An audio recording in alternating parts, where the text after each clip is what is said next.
A light comes on in your dashboard, and you do what everyone does. You ignore it and hope it goes away. Here's the problem. Two of the lights on this list mean pull over now. One of them will destroy your engine in about 90 seconds. And most drivers can't tell those apart from the one that just means your fuel cap is loose. Your car has somewhere between 30 and 60 of these symbols built into it. Ask most drivers to name them, and you'll get about 4. Which is fine, right up until the moment one of them appears and you have to decide, in traffic, whether it's an inconvenience or an emergency. So, every warning light, what it actually means, and exactly what to do. Number 15 is the one nobody knows. The check engine light. Everyone's seen it. Almost nobody knows it means two completely different things. Steady amber? Something's off, usually emissions. Often it's genuinely just a loose fuel cap. Get it read this week, but you can drive. Flashing?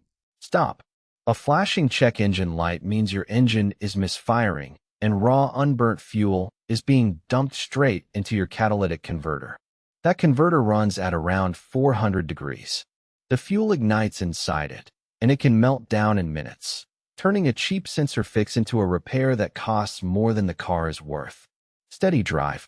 Flashing, pull over. This one looks like a little genie's lamp. It is the most dangerous light on your dashboard, and it is the one people most often misread. It does not mean you're low on oil. It means you've lost oil pressure. The oil isn't reaching your bearings at all. Metal is now running on metal at 3,000 RPM. You have somewhere around 90 seconds before the engine seizes solid. And here's the cruel part. This light doesn't warn you that oil is getting low.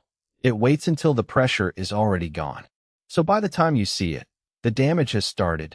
Every second after that is just deciding how expensive it gets. Not, get to the next services. Pull over. Turn it off. Now, the little battery symbol. Almost everyone reads this as my battery is dying. It's not. Your battery only starts the car. Once running, the alternator powers everything and recharges the battery. This light means the alternator has stopped charging, which means your car is now running purely on the battery, and it has maybe 20 to 30 minutes before everything shuts off. Headlights first, then the engine. Turn off the radio, the AC, the heated seats. Drive straight to a garage and don't switch the engine off because it won't start again. A thermometer floating in liquid. Red means your engine is overheating. Here's the part people get wrong. Do not open the radiator cap. The coolant in there is above boiling point and held under pressure. Opening it releases that pressure and the whole lot flashes to steam straight up at you. Pull over, engine off, wait 30 minutes. Longer than you think. A circle with an exclamation mark. This one is ambiguous by design, and that's the problem. It could mean your handbrake is still on. It could mean your brake fluid is low. Or it could mean you've lost hydraulic pressure in one of your brake circuits. Release the handbrake. If it stays lit, test your brakes gently at low speed. Right now, while you still have somewhere safe to stop. ABS light on. Your brakes still work. Say that again, your brakes still work. What you've lost is anti-lock. Brake hard now, and the wheels can lock and skid, exactly like a car from the 80s. Drive gently, leave a bigger gap, and get it fixed. It's not an emergency. It becomes one in the rain. A little car with squiggly lines behind it. If it's flashing, nothing is wrong. That's the system working right now. It caught a wheel slipping and cut power to save you. The light is just telling you it happened. Ease off. If it's steady, the system has switched itself off and isn't protecting you at all. Flashing, it's helping. Steady, it's gone. Someone's sitting down with a big circle in front of them. That's a person and an inflated airbag. If this light is on, your airbags will not deploy in a crash. The car has detected a fault and disabled the whole system rather than risk firing it at the wrong moment. Your car drives completely normally. It just stopped protecting you, and you'd only find out at the worst possible moment. A horseshoe with an exclamation mark in it. That's a cross-section of a flat tire. It triggers at around 25% underinflated, which is well past the point where you'd notice by looking. Two things people don't know. It can come on from a cold night with nothing wrong at all, because cold air contracts. And if it flashes for a minute at startup then stays on, that's not low pressure. That's a dead sensor battery. A steering wheel, sometimes with an exclamation mark. On an electric power steering car, this means the assist has cut out. The steering still works. It just gets very heavy, very suddenly. That's fine at 50. It's genuinely dangerous in a car park or mid-corner when you're expecting the wheel to be light and it isn't. A little coil, like a spring. Diesel drivers only. Diesels have no spark plugs. They ignite fuel purely by compression heat, and when the engine is cold, compression alone isn't enough. So glow plugs preheat the cylinders first. That's what the coil light is. Wait. You're supposed to let it go out before you turn the key. And if it starts flashing while you're driving, that's the engine reporting a fault, not a preheat. Diesel again. This one means your diesel particulate filter is clogged with soot. And here's the strange part. The fix is to drive faster. The filter cleans itself by burning the soot off, but that needs sustained high exhaust temperature.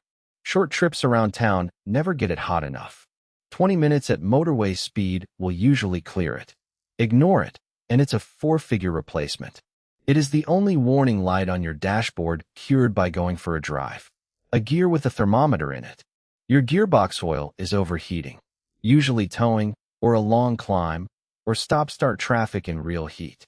Transmission fluid breaks down permanently above about 120 degrees. Unlike your engine, the gearbox has no dramatic failure warning. It just quietly destroys itself and presents you with a bill. Pull over. Let it idle in neutral. That circulates fluid through the cooler without loading it. A car with a key or a padlock through it. Usually blinking. Blinking slowly while parked is completely normal. That's the immobilizer armed and doing its job. Blinking while you're trying to start, and the car won't turn over, means it can't read your key. 90% of the time, it's the coin cell in your fob. Try the spare. And if your car has a keyless slot, most will still start if you hold the dead fob directly against the start button. Last one, and it's not a light. It's the thing that makes every other light on this list readable. Car makers agreed a color code decades ago, and almost nobody was told. Red means stop. Not soon now. Something is actively being damaged, or you are. Amber means something has failed. The car is compensating. Get it looked at. You can drive. Green or blue is not a warning at all. That's just the car telling you something is switched on. So you never actually need to memorize 15 symbols. You need to know 3 colors. Red, stop. Amber, book it in. Green, ignore it. Watch what happens next time you start your car. Every light comes on at once for a second or two. That's the car testing every circuit it has. Then they all go out. Anything still glowing after that moment is talking to you directly. And now you know which ones are asking politely and which ones are telling you to stop the car. That's the whole dashboard. One last thing worth knowing. If a light comes on and then disappears on its own, the fault doesn't disappear with it. The car stores that code in its memory. It didn't fix itself, it just stopped showing you. Any garage can read it out in about 2 minutes, and most will do it for nothing. If this was useful, there are 15 more hidden systems in your car in the video on screen now.